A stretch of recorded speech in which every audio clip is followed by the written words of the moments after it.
How you doing tonight? Dom Tiberi joined by Adam King, and let's just listen for a second.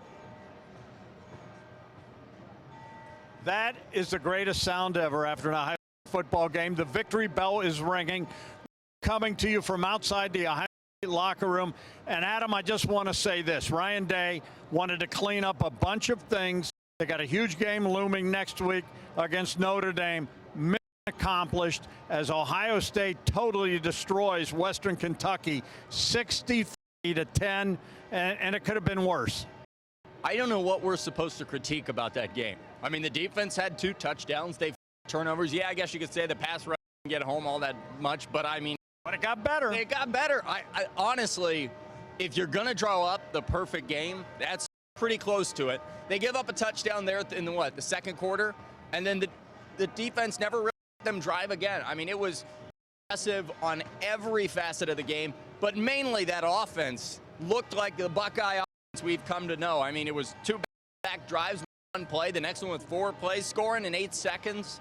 That's the Ohio State offense that we have all come to love, and that was fun to watch out there. You know, the first quarter, it was just kind of weird. They were feeling each other out.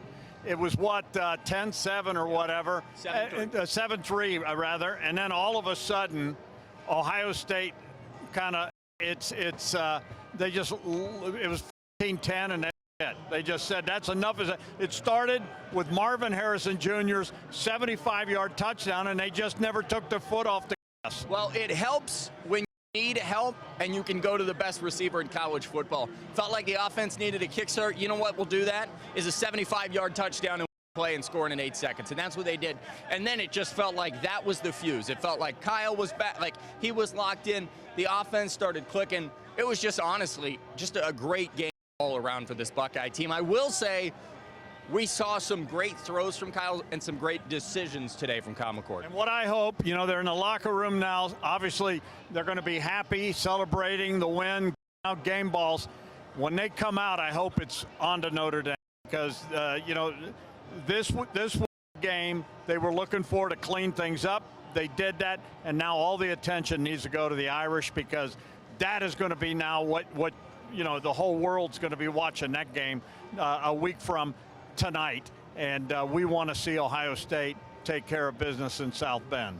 I think when you look at that room, they celebrated, but I guarantee you that's going to be the message from Ryan Day. Take your moment, applaud yourself, celebrate interceptions, celebrate your pick sixes, but when you walk out of that locker room, it is on to the biggest game on the schedule aside from that game up in Ann Arbor.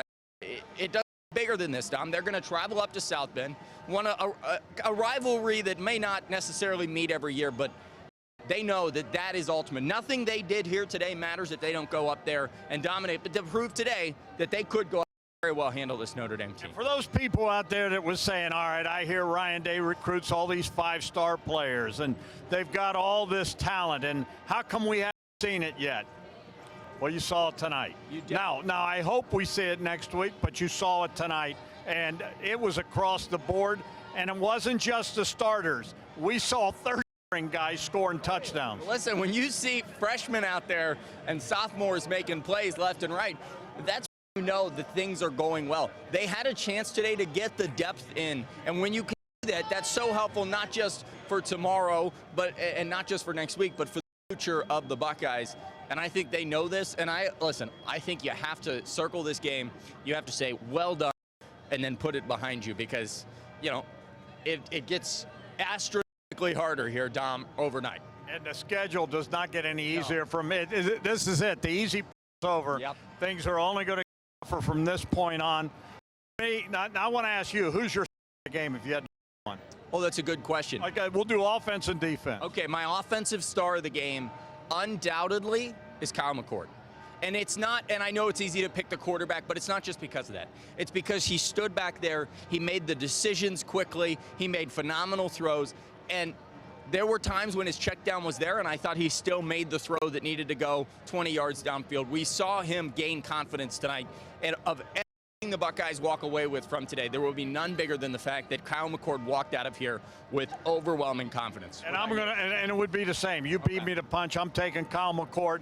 I saw the poise. I saw him grow, and this guy is going to be special, I think, by the end of the year. Defensively, I'm going first. I'm taking both linebackers. You can't take both. I can, because they were both. Steele got an interception. Tommy was all over. I love the way the linebackers played today. Oh, now I can't take Tommy.